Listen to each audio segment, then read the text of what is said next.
And that's how we know we're really getting off the ground. Okay, so got it. Two things just before we get started. Number one is just a personal thing. And I was talking with a couple of people about this morning, and not everybody knows this, but I really hate public speaking. It is my worst nightmare. And at the same time, I'm always doing it. I have to, it's part of my job. And I just hate it so much.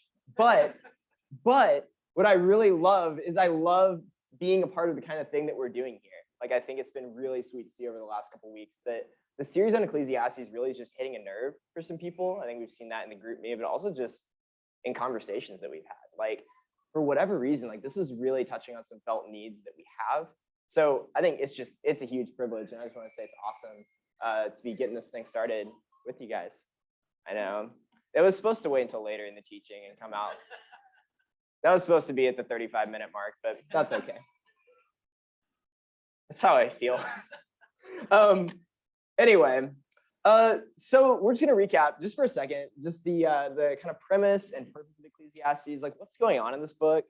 We're gonna think about why it matters for us, and then we'll get into the actual text of today, which is on the surface pretty straightforward, but I think as we'll unpack it, we'll see that it has a lot of really interesting applications for us in our lives right now. So Ecclesiastes is one of the biblical books that we call the wisdom literature. They didn't title themselves that. Scholars did that later on. And these books of wisdom lit are dealing with this question. And the question is, what does it mean to live a really good life? Like, what does that take? What's it require of us?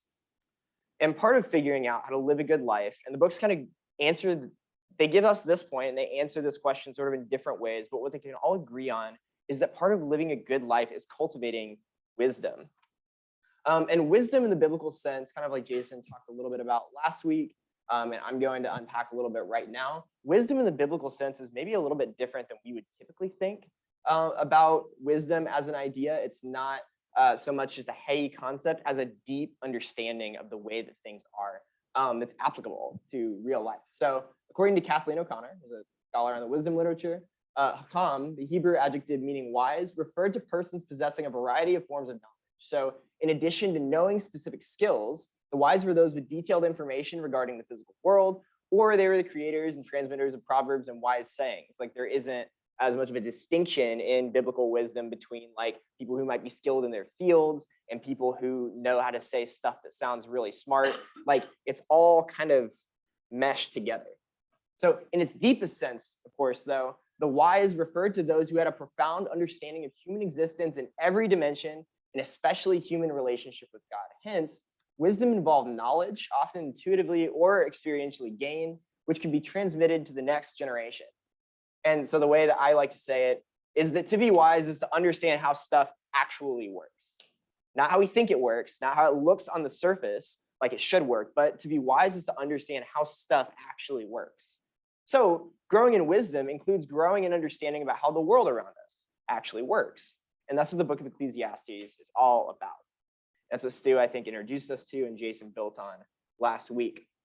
So kind of the premise of the book, as we've explored a little bit, but we'll continue to look at, is that we mainly are hearing from a speaker. And that speaker is the teacher. That's Hebrew for that is Kohelet, which is just really fun. And it's odd, so hopefully it sticks in your head.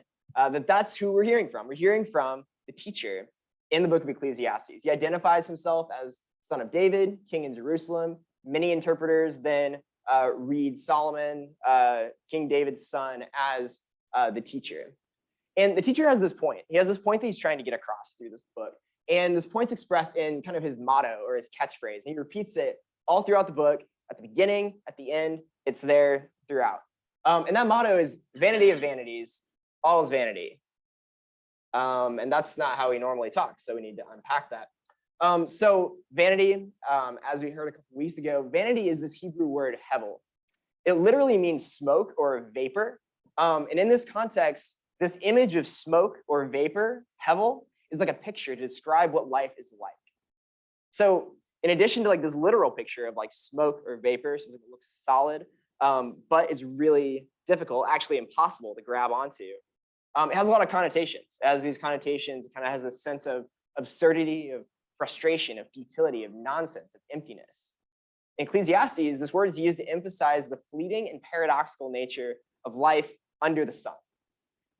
So that's what this author is concerned with, is life under the sun. And different Bible translations try to capture this range of meaning. The NIV says meaningless, meaningless, everything is meaningless. The Common English Bible says perfectly pointless, everything is pointless. So it's a complex idea. There's a lot going on, but it's used to emphasize in Ecclesiastes this idea of the fleeting and paradoxical nature of life under the sun. So when we're thinking about life under the sun, what the author is meaning is this. So the wisdom of Ecclesiastes is that life under the sun is hevel. It's absurd, it's frustrating, it's fleeting. We can't possibly wrap our minds around it. Like, we can't fully understand everything all the time. But which sounds depressing, by the way. Like, I think that's a point that's come up. It's depressing or maybe confusing, or just seems like, what's the point? Like, why investigate a book that's all about how life is just hevel? We can't understand it. So I think as you get into the book and start unpacking the teacher's meaning, you get some really profound insights. So for the teacher, so much of the world as we experience it, I think we would agree in a lot of ways, so much of the world as we experience it is absurd, it's confusing, it's unfair, it's unjust. There's this deep sense, we'll talk about even today, in our current moment, of dissatisfaction with the world for many people. Yeah, again, the moment you think you have it figured out, you don't. It's all hevel. So when we're thinking about life under the sun then, life under the sun is the author's way of saying that, this is drawn from David Gibson's work, which has been really helpful, I think, for me, just in preparing this. But life under the sun is the author's way of saying that for as long as the earth lasts in this period of time, this is how things are, like how we experience things is the way that things are during this time. So this side of eternity, life is a breath. We do the same things over and over again in a world repeating itself over and over again.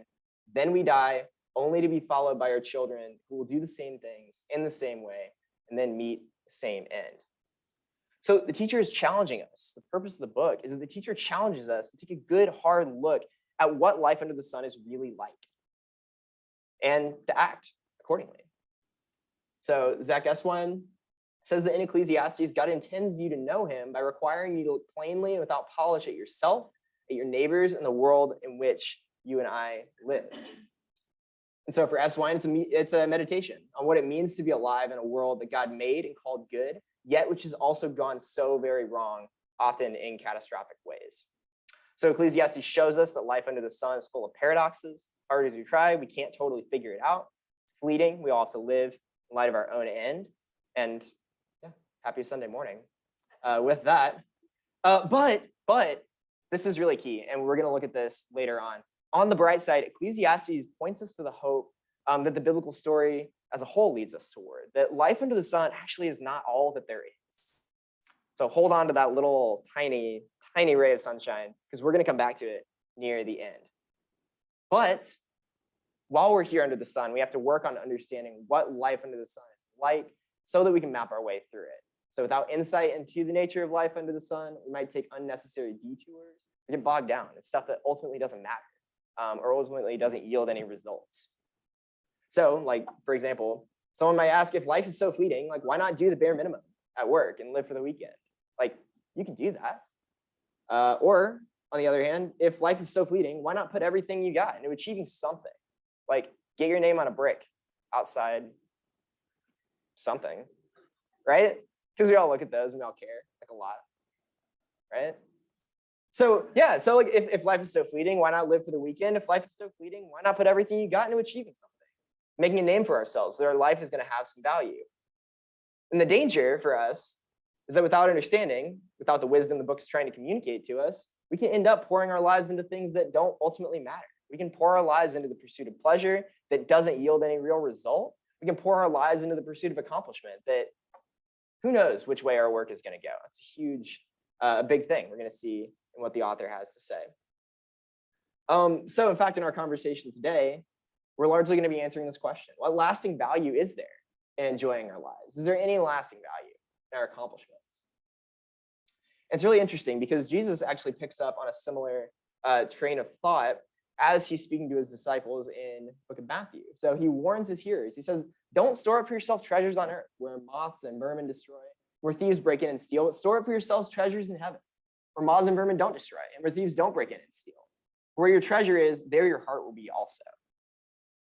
So, like Stu pointed out a couple of weeks ago, although the book of Ecclesiastes was originally written for readers in ancient Israel, it can help followers of Jesus today to understand how to look at our lives realistically so that we can make wise decisions in light of what's true about life as it's currently set up.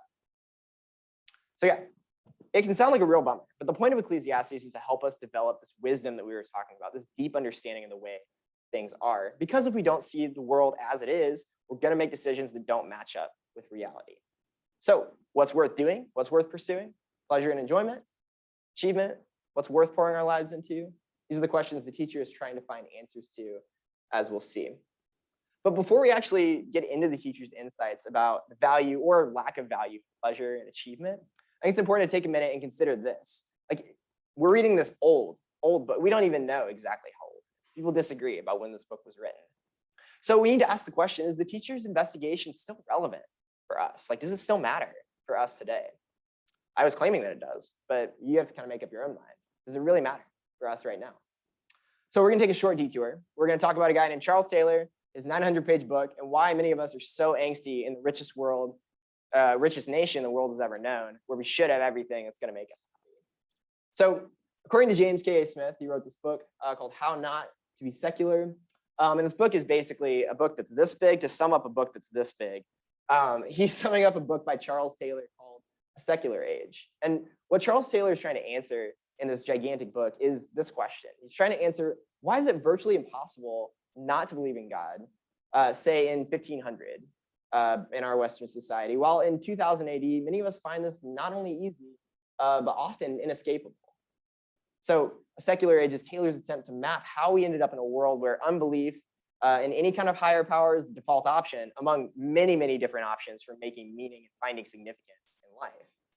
So A Secular Age, a lot like Ecclesiastes, is useful for Smith because understanding how we got to the world we're in today can help us map a way forward. So one thing that makes a secular world possible, according to Smith and Taylor, was a shift in thought, which meant that we in the West essentially lowered the bar of what it means to live a really good life. And here's kind of how they unpack that. So in other words, according to Taylor, pre-modern people, so people before our contemporary period in the West, generally believe that there's more to existence than what the teacher of Ecclesiastes might call life under the sun. In short, do I have that quote? Oh, no. In short, both agents and social institutions lived with the sense of telos, so an end goal, it was eternal. People had in mind that there's going to be a final judgment, like there's some sort of accountability for our actions on earth. They have in mind that life actually doesn't end when we die. It goes on forever in some sense or another, that kind of thing. That's what Taylor's saying, is that generally speaking, that was the norm, was to think that life under the sun is not all there is. But Smith goes on, saying that in Taylor's accounting, this higher good was in some tension with mundane concerns about flourishing. So what this means is that, in other words, because this life is not all there is, recognizing that means living this life differently. It engenders certain ascetic constraints, so discipline for our desires.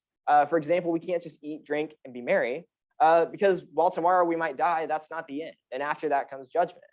So our merriment might be curtailed by this further purpose, as Taylor describes it. In short, the difficulty of living a good life in light of eternity creates a lot of tension in our lives that has to be resolved somehow. So if it's true, there's more to life than meets the eye, more than life under the sun. We have to find some way to resolve the tension between the demands of everyday life and the biblical claim that we're going to be accountable to God for how we live our lives.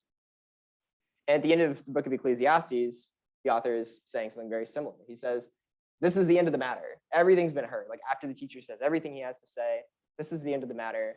Everything's been heard. Worship God and keep God's commandments, because this is what everyone must do. God will definitely bring every deed to judgment, including every hidden thing, whether good or bad. So if it's true, as the author of Ecclesiastes claims, that God is eventually going to sort out all the stuff that goes on in life under the sun, then again, we'll live differently than we might if our few years on this planet is all that there is. Because if it's different, like what's the point of straining to live a moral life? Like if Mother Teresa and Jeffrey Dahmer are both just going to be 6 feet under the ground, like what's the point? So maybe I'm just lazy, but I feel like that wouldn't be worth the effort. Like if this isn't true, it's not really worth the effort to live a moral life. So according to Smith and Taylor, one way of resolving the tension between the demand of everyday life and the demand of the eternal is this. You can drop the expectations of eternity that place the weight of virtue on our domestic lives. That is, you can stop being burdened by what eternity or salvation demands and simply frame ultimate flourishing within this world. So sounds pretty straightforward. And we see that lots of people do just this. Like people have kind of just decided in many instances that we should stop getting bent out of shape about anything that might be beyond this life. We should just focus on the here and now. Because after all, who really knows what's going to happen after we die? Like who really knows what's real about any power beyond the human? So resolving this tension of living a good life under the sun by dropping the hope of anything eternal, anything beyond life under the sun, makes sense in a lot of ways. But there's a catch to it. It's a catch that we're dealing with, especially in our contemporary moment. So this way of life, living as if life in this world is all there is, can only work if it actually works. Like if it's actually livable and actually satisfying. So Smith suggests that we aren't fully capable of living as if our few years on the planet are all that there is. And to show what he means, Smith points to the writing of David Foster Wallace, who I haven't read, but I know a lot of people have really resonated with his work. And David Foster Wallace, according to Smith, documents a flattened human universe where the escapes are boredom and distraction, not ecstasy and rapture. Oh man, I had Edward Norton up there. I don't know where he went. That's a bummer. Anyway, I had a scene from Fight Club. That was going to be really fun to watch, but disappeared. It's Hevel. You can't understand it. Anyway, so dropping God, eternity, ultimate meaning from the picture might eliminate the tension that's created by trying to live a good life under the sun. But apparently, setting our ultimate hopes on life as it's currently set up generates its own unique problems. So with what I'm about to read, tell me this doesn't sound like America in September of 2022. So Smith says that for David Wallace, hell is self-consciousness. Our late modern TVized, now Twitterized world only ramps up our self-awareness to an almost paralyzing degree. So God is dead, but he's replaced by everybody else. Everything's permitted, but everybody is watching. So most of the time, the best salvation we can hope for is found in behaviors that numb us to this reality. Drugs, sex, entertainments of various sorts. So yeah, according to James Smith, Foster's world is haunted. His characters just aren't quite satisfied with this kind of world, like with that kind of existence that we just talked about. And the ghost of deeper meaning in life just spooks them. Like they can't get away from the sense that there has to be more than the current order. So what's wild about this book that Charles Taylor writes, and Smith points this out, is that Charles Taylor actually, like he writes this huge book trying to convince people that like, here's how we ended up in the world the way it is right now. And what Smith says is that he can't actually prove his point. And Taylor recognizes that he can't prove that life under the sun is not ultimately satisfying. But what he can do is he can keep pressing you. So at the end of the book, he says, don't you feel it? Or later on in the book, he says, don't you feel it? Like, don't you have those moments of either foreboding or on the cusp of elation where you can't shake the sense that there's something more? So I get that talking about our feelings, that there might be something more, is not the most intellectually sound thing, or it might not be the smartest sounding thing to say, but I think like you can feel it, right? Like we can see with our eyes and feel what we can see with our eyes and what we can feel with our hands can't possibly be all there is. Like there has to be some way of making sense out of all of it, meaning it's beyond just our little human brains. So if you zoned out, the point that I'm trying to make is this. In our current secular moment, it seems like it makes a lot of sense to ditch old ideas about God, to ditch ideas about this world as his creation, to ditch ideas about ourselves as his creatures. But damn it, the ghost of something more than everyday reality doesn't just like haunt us and spook us at times. At least, I guess that was my experience. So as I walked away from Christian faith in my late teens, that was kind of my experience, trying to live as if God didn't exist. And for me, at least, I guess God just like wouldn't stay dead. Like there was always this sense there's something more, as much as I tried to be okay with like the fact that like, you know what, maybe life under the sun, everything that's right in front of us right now, pleasure and achievement, that's all there is, and that's okay. Maybe I'm just weak, but I couldn't do it. But what that leads me to, and what this kind of work that we're referencing leads me to, is this observation. I think that the questions the teacher is dealing with in Ecclesiastes, I think they're far from answered. So just like the teacher, today we need to take a good look at whether we can find meaning in life under the sun. So more specifically, can we find lasting value in pleasure and achievement, which are some of the best things that life under the sun has to offer, or do we need to look somewhere else for meaning?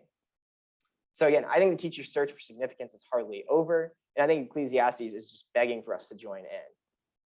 So without further ado, though, we'll actually get into the text. You can decide for yourself how right or wrong the teacher is in his assessment of what's really worth doing in life under the sun. So this is Ecclesiastes 2, 1 through 3. These are the words of the teacher. He says, I said to myself, come, I'll make you experience pleasure. Enjoy what's good. But this too is pointless. He's talking to himself here. Merriment, I thought, is madness. Pleasure, it's no use at all. I tried cheering myself with wine and by embracing folly, with wisdom still guiding me, until I might see what's really worth doing in the few days that human beings have under heaven. So Jason's teaching last week touched on another element of the teacher's search for significance, for meaning. And he said that while there's benefit to gaining wisdom, there's no ultimate significance there. Like, there's advantage to gaining wisdom. It helps ensure success in life. But good luck trying to get to the bottom of all of life's problems through understanding alone.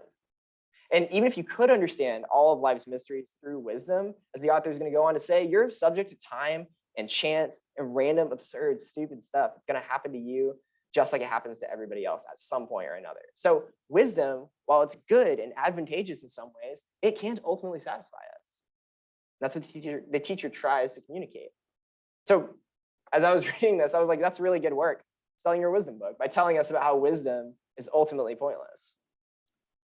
So yeah, the verses that we're reading now, that's kind of a bit of context. The verses we're reading now come with the teacher's reflections on wisdom. So here we've shifted to a different question. So if wisdom is pointless, with the teacher, we're starting to ask whether we can find meaning in pleasure and achievement, two of the most enticing aspects of life under the sun. And so in the teacher's investigation, the two are kind of woven together. There's pleasure and work and that sort of thing, for example. So teacher's looking for pleasure and we'll read the work in our own Bibles. So verses 4 through 8. The teacher says this. He says, I took on great projects. I built houses for myself, planted vineyards for myself. I made gardens and parks for myself, planting every kind of fruit tree in them. Made reservoirs for myself to water my lush gardens. I acquired male servants, female servants. I even had slaves born in my house. I also had great herds of cattle, sheep, more than any who preceded me in Jerusalem. That's what we all want, right? Just plenty of cattle, plenty of sheep. That's the good life. He goes on. He says, I amassed silver and gold for myself, the treasures of kings and provinces. I acquired male and female singers for myself, along with every human luxury. Treasure chests galore. We'll unpack that because it's a weird translation, what we saw there at the end. So these verses can seem fairly straightforward, but we're going to run through them really quick to get an idea of what's going on. So the teacher identifies himself as a king, and many interpreters identify him with King Solomon, who ruled during Israel's most successful era as a kingdom. If the teacher is Solomon, he'd have incredible access to best food, best booze, more cash, more sexual partners than any of us in this room could ever imagine. And Jason gave some specifics last week, but suffice it to say, Solomon had more access to more of the good stuff than you ever will or I ever will. He'd put us all to shame. And even if the teacher isn't Solomon, the message is clear. He's got the means to do what he wants. And what he wants to do here is he wants to enjoy life, booze, and build a bunch of stuff, as one does. We're going to see in just a second where this approach gets him. So whoever exactly the teacher is, he's able to undertake huge projects and gain massive wealth. A couple of points, though, just quickly. This reference to slavery is intended to demonstrate the teacher is really wealthy, given the cultural moment that we're in. We should point out that this reference to slavery isn't approving the practice of slavery. It's just describing a reality in the teacher's world. So keep in mind the Bible doesn't approve everything it describes. There's a lot we could say about the complicated relationship between the Bible and slavery in the more modern world. If you want to chat and read more stuff about that, we can always talk. And speaking of things the Bible doesn't approve, the whole treasure chest galore thing is a weird translation. A lot of people think that rather than talking about wealth, the teacher's talking about his concubines. So secondary wives for more value for their beauty and kind of their sexual utility rather than companionship. It's kind of icky. So Ecclesiastes, what it's not doing is it's not pointing us toward a bunch of sexual partners as a path to the good life. And as another note, if the teacher actually was Solomon, it's interesting to note that Solomon, who according to the scriptures was married to hundreds of women, actually runs into major problems because they lead him to start worshiping other gods besides the God of Israel. And his kingdom then after his rule just fractures and falls apart. It sucks. So yeah, again, the Bible doesn't prove everything it describes. It's not saying this is the path to the good life, having all of these sexual partners, all of this wealth, even exploiting other people. It's just describing the way that things were. But we can get the point from those verses that the teacher is massively productive, both in what he can accomplish and the wealth that his work generates. He has access to all the stuff you'd think could make someone happy. So what happens? So I became far greater than all who preceded me in Jerusalem. Moreover, my wisdom stood by me. I refrained from nothing that my eyes desired. I refused my heart no pleasure. Indeed, my heart found pleasure from the results of my hard work. And that was the reward from all my hard work. So in the Christian world, there's sometimes this tendency to miss the goodness of God's creation. This happens at times. There's also, like, you can definitely fall into the trap of going too far into enjoying the creation in itself rather than enjoying it as a creature who needs to live by the rules that God sets out for us. But yeah, a lot of people, and I think what a lot of people today see is that in the Christian world, there's this tendency to miss that God's world is good, like that God's produced good stuff, to be suspicious of pleasure, and to sometimes discipline our desires in unnecessarily harsh or obsessive ways. So while what I'm about to say isn't directly related to what the teacher is saying here, I think it's important to point out that God designed our capacity to experience pleasure like he experiences in his work. And he built all sorts of amazing experiences into his creation. Like, I think we need to think about that. We need to meditate on that, because understanding the goodness of God and experiencing the goodness of God through his world can kind of be an interesting counterweight to this idea that God's actually just a massive drag and just wants to limit people's happiness. So, for example, finding pleasure in the good stuff that God's made is all part of God's amazing intention for us. In fact, the biblical story, it starts off pretty awesome. So with nothing but his own power, wisdom, and creative design, God cranks out a world that's just filled to the brim with potential for everything good we experience, including all the stuff that brings us pleasure, a lot of stuff that many Christians throughout history have been really suspicious of, including good food, good drinks, good music, art, culture, all kinds of experiences. God made the potential for that stuff. God creates us with the ability to find enjoyment in the world. So the text doesn't explicitly say this, but if we think about it, we can infer this stuff. So God made us with eyes that can pick out the differences in color, the variety in shades and textures in an art piece or the natural world. Like, God made us with the capacity to experience all that. He's built in so much variety too. Like, it's not like just a couple things are cool to look at in this life. Like, there's so much that God's made that's so good and so enjoyable. He's made us with nerve endings that can pick up the details of music at a concert, can feel the sensation of wind on our skin. He made us with all the stuff that magnifies sexual pleasure, or the feeling of soaking in a warm bath, and the sensations that come with a good meal, being full and having something good to drink. He made all of it. And he gave us the incredible ability to soak up all the goodness that he ingeniously built into the world. We have to have that in mind when it comes to thinking about how to approach pleasure and enjoyment. Because yeah, it's so important. And for me, I guess that's a powerful bit of evidence that God's actually not out to ruin my life. He's actually really good, and he's smarter and more amazing than I could ever be. And yeah, just his goodness found such creative expression in the world. So say what you will, but I think the God who made all of this stuff that we experience, that we enjoy, is the farthest thing from boring that I can imagine. And as with many other things, C.S. Lewis has something to say about this. He says, if it lurks in most modern minds that, if there lurks in most modern minds the notion that to desire our own good and earnestly hope for the enjoyment of it is a bad thing, I submit that this notion is no part of the Christian faith. Indeed, if we consider the unblushing promises of reward and the staggering nature of the rewards promised in the Gospels, it would seem that our Lord finds our desires not too strong, but too weak. We're half-hearted creatures, fooling about with drink and sex and ambition when infinite joy is offered to us. Like an ignorant child who wants to go on making mud pies in a slum because he can't imagine what's meant by the offer of a holiday at the sea. We are far too easily pleased. So what Lewis is saying is that God isn't opposed to good things. He made them. He intends for us to enjoy them. He's not a massive drag. At the same time, we have to be able to think Christianly about how we approach the good things in this world. So the biblical story runs that God created a good world, and that this fundamentally good world is damaged by sin. So we humans damage God's good world through our choices to try and decide what's good and evil on our own, apart from his good design. so the way that shows up, it's relevant to what we're talking about now, is that in the world as it is today, we can't just run after pleasure in any way that we want, because the stakes of doing so, of pursuing pleasure in any way that we want, they're just too high. So a couple examples. Consider the damage done to the planet and human lives by our pursuit of pleasure through consuming stuff, like stuff that we don't need, that we don't really want, until someone convinces us that we're going to be happy if we buy XYZ thing. And it damages the planet, damages human lives who are exploited to make all the stuff that we buy. And as another example, I'd say consider the damage done to bodies and souls of sexual abuse survivors who suffer as a result of another's pursuit of pleasure at any cost.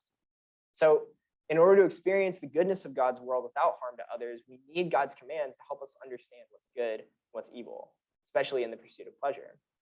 So many people, including me in the past, and honestly in some ways in the present, sometimes we don't buy this idea. So others, and honestly sometimes me too, see God's definition of good and evil and his direction about living a good life as a major obstacle to happiness.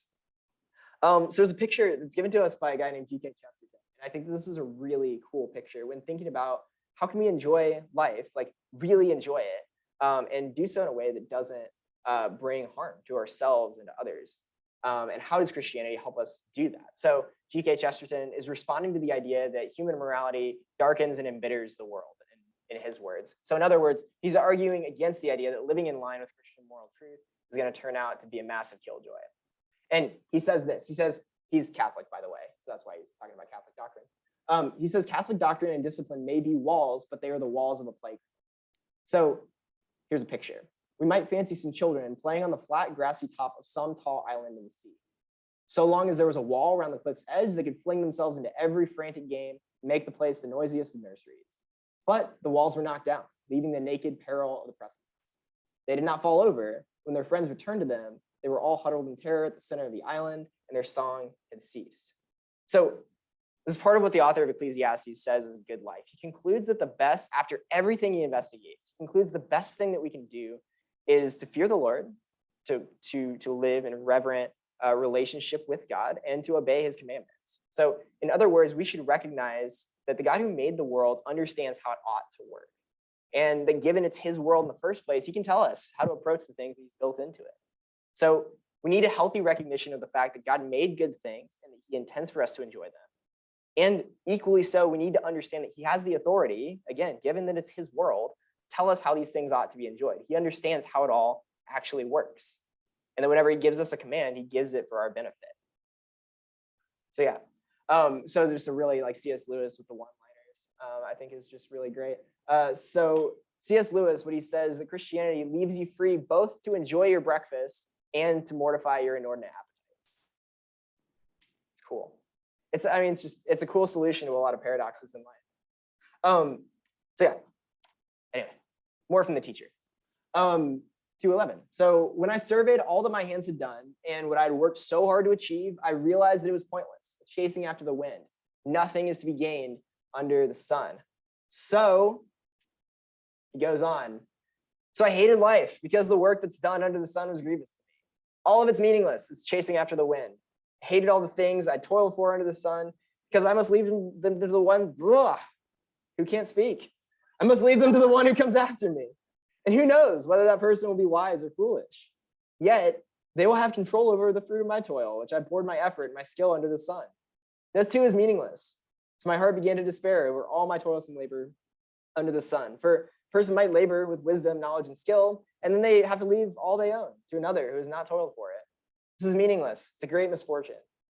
What do people get for all the toil and anxious striving with which they labor under the sun? All their days is work and grief and pain. Even at nights, their minds do not rest. This too is meaningless. So the keen-eyed observer will notice that we moved over a section that Jason talked about last week in order to help us stay on the topic of the teacher's search for satisfaction and pleasure and achievement. But yeah, so the teacher's search for satisfaction is not going awesome. Ultimately, he realizes any work that we've done, that we've poured our blood, sweat, and tears into, we have to turn it over to others. And what they're going to do, the things that we worked so hard to build, like, who knows? Who has any idea what's going to happen? That's Hevel. We can't figure it out. And further, what's the point of striving so hard to achieve more and more if it takes the enjoyment out of our life? Like, that's Hevel too. Meaningless. So It's clear from taking a wider view of the biblical story, though. Like I guess we have to figure out how, like, what do we do? Do we just dismiss all work and achievement as meaningless, or do we just keep trying to find significance in it? Because teacher's saying that's not going to work. So, like, what do we do? How do we resolve this tension? So I would say that it's clear from taking a wider view of the biblical story that work isn't a bad thing in itself. In fact, it's really good. And I just can't imagine, based on my younger self and my personality and the lengths to which I would go to get out of work, that I would be saying that at this point. I'm secretly a very lazy person. I don't know how many people know that. My wife does, I'm very sure. Yeah. So it's clear again from taking a wider view of the biblical story, work's not bad, it's good. So we see in the first chapters of Genesis that God gives humanity purpose in this good world. He makes us in his image, and part of what that means is that we have a task to bring God's wise care into the rest of creation. So in other words, we're designed to do good, meaningful work as we figure out how to best care for God's world and to bring out the amazing potential of the world he's designed, which is cool because we have purpose and direction for our lives built into it. We don't have to construct it on our own in some like ultimate sense. We have purpose, we have direction. Like God's given us a meaningful task to do, and we can do it. It's not just the spirit. So what a lot of Christians kind of accept, maybe unquestioningly, is that it's actually just the spiritual work of ministers that matters, or spiritual work of Bible teachers that matters, or like the point of my job is just to talk about Jesus at work. But that's not really the picture that we get in the Bible. Like all legitimate occupations where we're building into the good world that God's created, and we're helping develop it and cultivate it, all of it's good. It's blessed by God. It's given to us as a gift. But under the sun, as the teacher points out, work is hevel. Just like pleasure under the sun is hevel. We're a long way from God's original design. So if we take the teacher's words on work and pleasure seriously, we need to figure out how to wisely approach, just like we thought about our experience of pleasure. We need to figure out how to wisely approach work and pleasure in our own lives. So we can find enjoyment. This is what I would say, I guess. I think that we can find enjoyment in good things. But the problem comes when we treat them as if they can provide us with some ultimate meaning for our lives. So the Bible describes humans as loved by God beyond what we can imagine, at the same time as sinful people. And part of what this means is that our understanding of what deserves our attention, our efforts, and our devotion, oftentimes it's wildly skewed. We can't tell what's good necessarily. And we can't tell what we should be putting our effort into necessarily. And so in the New Testament, the Apostle Paul puts it this way. Weird. I'll just read it. Sorry about that, guys. There we are. Yes. Okay.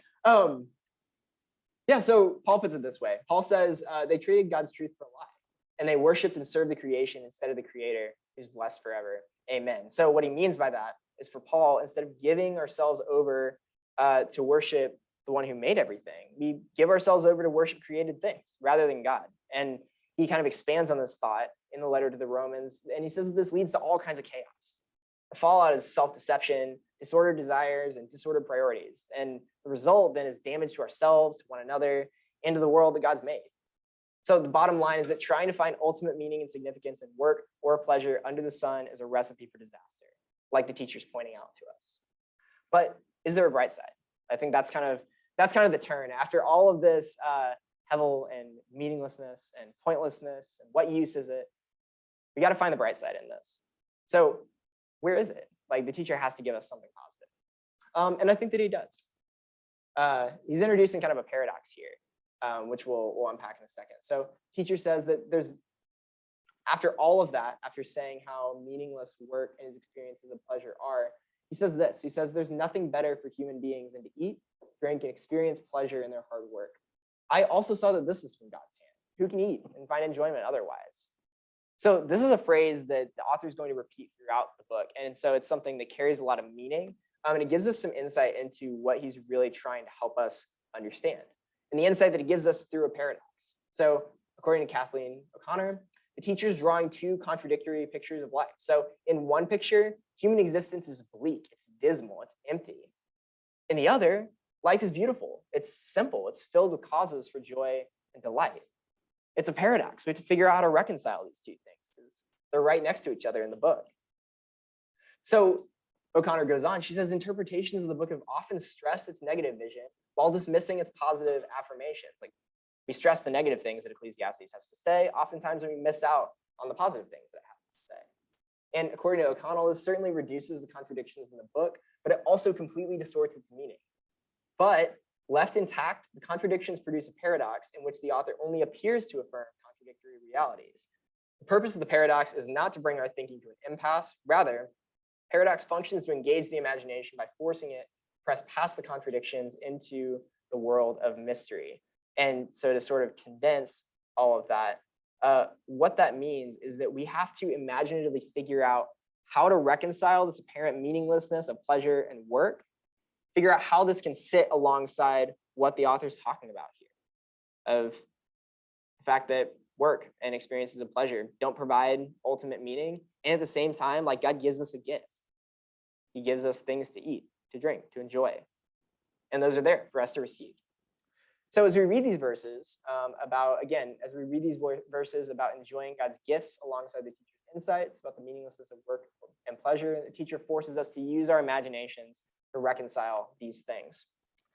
So also, the teacher is going to deal later on with realities of injustice and unfairness and bad luck later on in the book. But here we have to figure out what we do with this like kind of positive, sunshiny turn that he makes. And reconciling the two things, the apparent meaninglessness of work and pleasure, and then the gift that God gives us to enjoy in our lives, it's tricky. But when we're trying to understand what we can of life under the sun, we have to use our imagination, I think, to deal with the many paradoxes we run into. So this is us trying to unpack it. In Living Life Backward, Gibson tries to make sense of the paradox as follows. He says, some say eat, drink, and be merry because that's all there is. But the preacher says eat, drink, and be merry because that's what there is. God has given the good things in this world to us, and they are their own reward. So he goes on. He says that God is the one who gives enjoyment and satisfaction in life. It doesn't just come from us. God gives it to us. An endless enjoyment, it doesn't come in the box with your phone. If it did, this is Gibson's question. He says, if it did, why would you have been considering an upgrade? It says enjoyment's not automatically a part of sex. It's not on the key ring to your dream house. It doesn't ride with you in the passenger seat in your new car. We all know what it's like to have tasted the best life has to offer and still be left wondering what comes next. Tell us, Gibson. Not Julia, not yet. All right. So the preacher tells us that God has to give us enjoyment, or the thing itself is going to leave us unsatisfied. And the way that God gives us enjoyment in his gifts is by giving us a new perspective on ourselves. So as someone who's typically a glass half empty kind of person, who's kind of always looking for ways everything, including myself, can be improved, I think this point's profound. It's so deep that the simple enjoyment of good things in itself is a gift from God. So as the teacher points out, so much of life under the sun is outside of our control. But what we can control is our attitude toward the present moment. We can accept the good things that God offers as gift. We can accept the capacity to enjoy those things as a gift. All right. So to wrap up, we're going to touch on some key takeaways and think about life beyond life under the sun, because that's where the teacher goes, that this life is not all that there is. And we're going to do that by looking back in time to someone named Julian of Norwich. And I really love picking this particular icon because I wanted to reward my wife, who said to listen to me talk about Julian of Norwich for the last few weeks. And I just loved it. There's an ancient painting of her with her cat. So anyway, Julian of Norwich is just this fascinating woman. So faithful woman of God back in the 14th century, who nearly died of sickness when she was 30 years old. So she just about croaks. She feels her body going numb, and she starts to see something. So what happens instead of death is miraculous. She sees this series of visions that give her this deeper insight into who God is, what he's like, and his heart toward the world that he's made. And I would highly recommend reading them. I think the language of the visions is really tough to read, but once you get it, they're just this total trip. So this lady from a long time ago has made me cry more than once in the past week just by reading her work. And this is one of those visions that I wanted to share with all of you. So in one of her visions, she sees what she calls a little thing, very specific. And she says that it's the size of a hazelnut in the palm of her hand. So she sees something that she can hold in the palm of her hand. Hazelnut's about this big, so about that big. And so she's curious. She's like, what is this? And so what God tells her is that what you're holding in your hand is all that is made. She starts like freaking out. Like she's holding the entire universe in her hand. It's just so small. It seems so fragile to her. This vision leads her to realize something, leads her to realize this. She says, "For this is the cause why we be not all in ease of heart and soul, for we seek your rest in these things that is so little, wherein is no rest, and know not our God, who that is almighty, all wise, all good, for he is the true rest." So what she realizes is that we set ourselves up for frustration when we try to find stability or significance even in the good things that God's created, like pleasure and achievement, which again are not bad, but they're just so small in comparison to the God who made them. So we set ourselves up, she realizes, for disappointment when we treat the little things of the world, even if they're good things, as bigger than they actually are. So I think the author of Ecclesiastes would agree that only our creator, rather than the things in creation, is big enough to provide us with meaning and significance that we're craving. So a key takeaway is we have to stop treating little things as big things. And that applies for us now in a secular age where we're angsty in the richest country on earth. And it applies for the original readers of Ecclesiastes. So what this doesn't mean is that the things of this world don't matter to God. Totally the opposite. Like he sees the world, including us, as so tremendously valuable that Jesus was willing to suffer and die for the good of the world on our behalf. So what we need then, to kind of pull it all together, is that we need a proper perspective. We need to see achievement and pleasure under the sun for what they are and not expect to find ultimate meaning in them. Okay. So after the teacher has said everything he needs to say, the book concludes. It says, so this is the end of the matter. Everything's been heard. Worship God and keep God's commandments, because this is what everyone has to do. God will definitely bring every deed to judgment, including every hidden thing, whether good or bad, like we talked about at the beginning. So as we read Ecclesiastes in light of the rest of the biblical story, we see that one day, all of the hevel, all of the absurdity, the difficulty in life, the incomprehensibility of all of it, it's all going to be cleared away. One day, God is going to sort out what was unjust, unfair, nonsensical, or flat out absurd about life under the sun. He's going to reward all good things, bring all evil into judgment. Judgment that which, for those of us who choose to entrust our lives to Christ, is not going to result in condemnation. That's another good gift for us to enjoy. The good news of the gospel is that despite our failures to live justly under the sun, Jesus has died on our behalf so that we can receive God's forgiveness as we respond faithfully to him. So although the reality of God's judgment, this idea of judgment often sounds harsh, it opens the possibility for the kind of world we see imagined in Revelation 21 and 22 in the prophets and elsewhere. It's a world where relationship is restored with one another and relationship with our work is restored. Relationship with God himself is restored. So in addition to being allowed to participate in relationship with him, we'll be free to live out the purpose we were given at the beginning of the world, which includes freedom to work and to enjoy our work. And with our desires set right, we'll be free to enjoy all the good things God's made without fear of harming others or mistaking created things as worthy of worship rather than the creator. So God's intent then isn't that work is going to go away, but it will be purified in the future. And same thing with pleasure. God's intent isn't that enjoyment of his world is going to go away, but it will be purified in future in life after life under the sun. But we're still under the sun. So we need the teacher's perspective when it comes to the nature of work and pleasure in the here and now. So on one hand, we can enjoy the good things God gives as gift. On the other, we can't find ultimate satisfaction.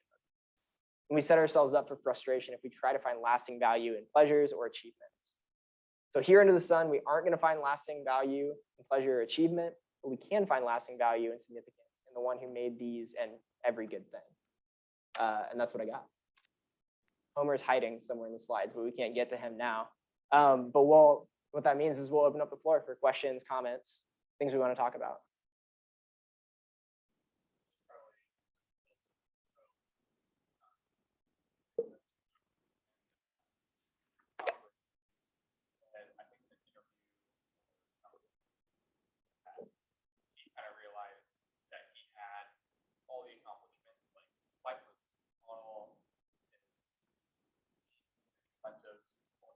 He had a lot of money, big house. I think he said, like, I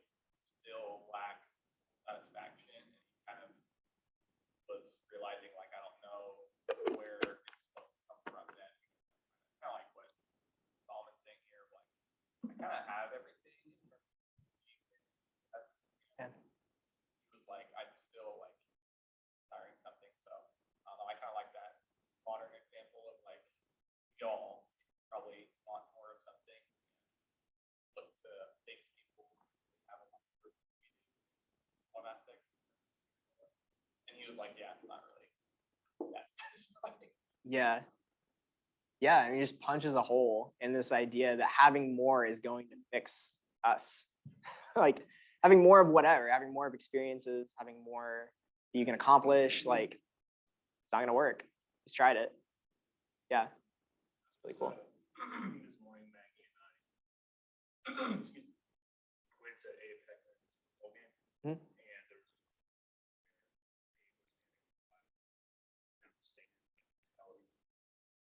was really looking for something. And whenever I kind of noticed him waiting, he was trying to be cool because he was right. talking about the enjoyment of with and without God. It's kind of a good picture.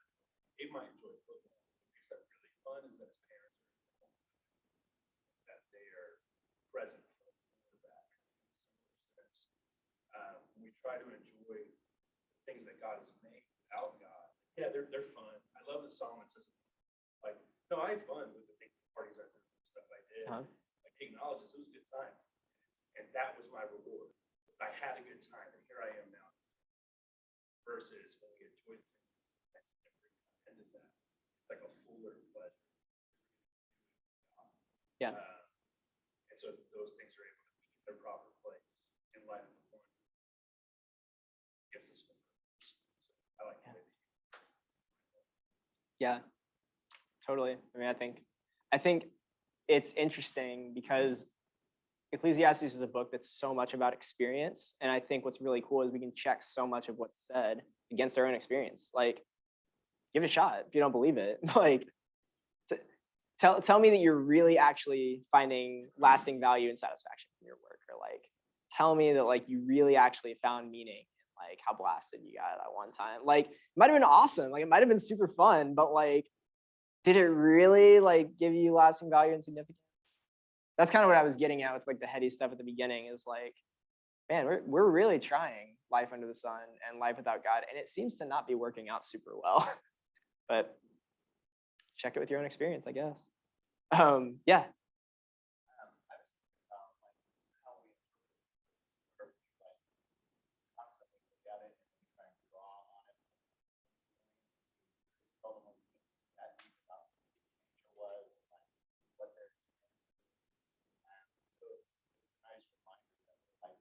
Constantly hopping into the comment section, taking clips and resolve it into our own God, rather than thinking about like what created this.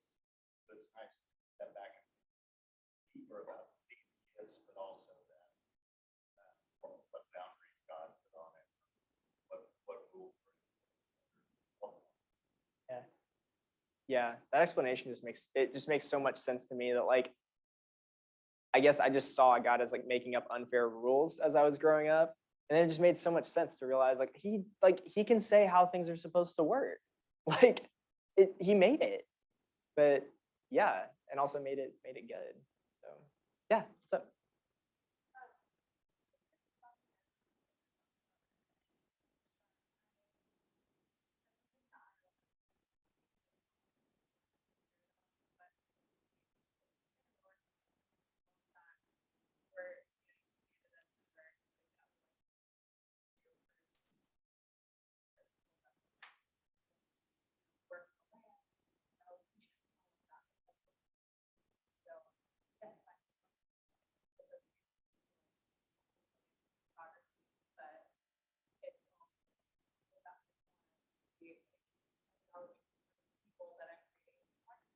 Yeah.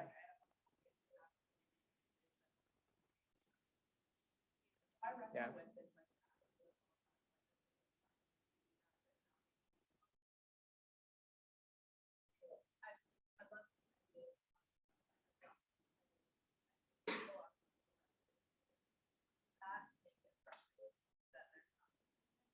Mm-hmm.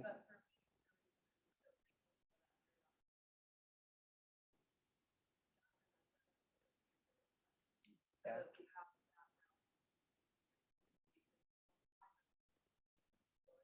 Mm-hmm.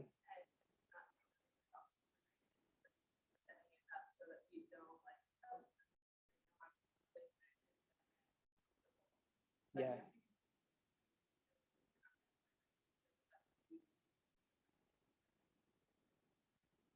Yeah. Well, and I guess until you said that, I wasn't really thinking about, I wasn't thinking about things in quite this way, but like how respectful of God, like if we believe that like he's speaking through these texts, which are like written by humans, like people can totally say it's like just a human text, like whatever. But like if we believe that God's speaking through these texts, like how respectful of a creator to his creation to like not just dictate to us, like, here's exactly what you should do, here's exactly what you should think, and like gives us something that we can like we have the freedom then to like sit in, wrestle with, and like and he meets us in that space by like helping us understand through his spirit. Like I don't know, just like how respectful is the creator of his creation, like in that. Yeah, absolutely. When like and then there's grace to like cover over our failings in the middle of like getting it wrong, and like yeah, our lack of wisdom. um yeah, that's really cool. I'm glad you brought that up. Maybe one more. I think we have time for one more, and then we'll. I think you, if anyone's in the right, it's you. Who's excited to hear me talk about all this? Yeah, that was intense. Um, When we had, I was so happy and also so sad, and I don't know why I was so sad. It kind of just occurred to me, oh, this weather is perfect and it's fleeting, like winter's coming. yeah, yeah, And so there's this, I think it embodies that tension. Oh, I can celebrate and like pleasure and enjoyment of this weather.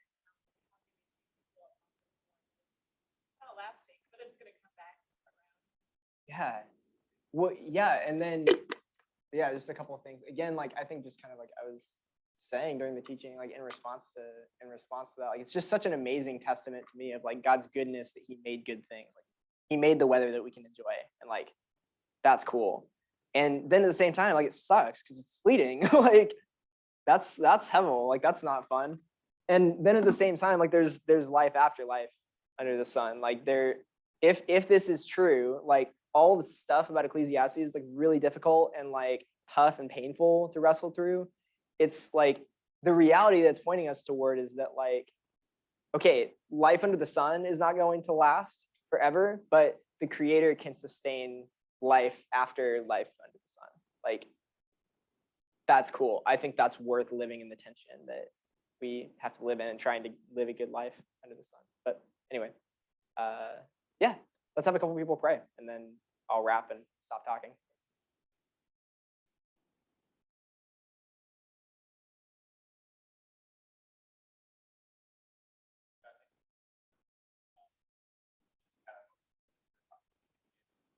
Pleasure. This gets like we, I don't know, we're kind of naive to what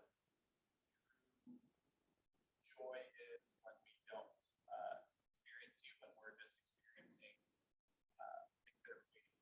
And yeah, thank you that you complete our joy, kind of continuously and fully. Also, thank you that you do give us that self gift every day here. And great that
Yeah, God, I'm so grateful for your word.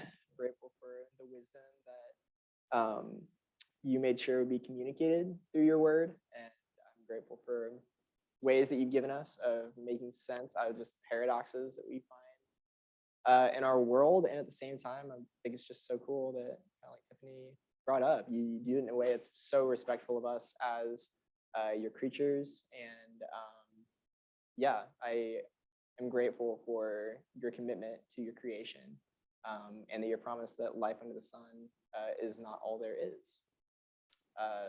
So yeah, those things in Jesus' name, amen. All right, thanks guys. Dude, not the best slideshow though.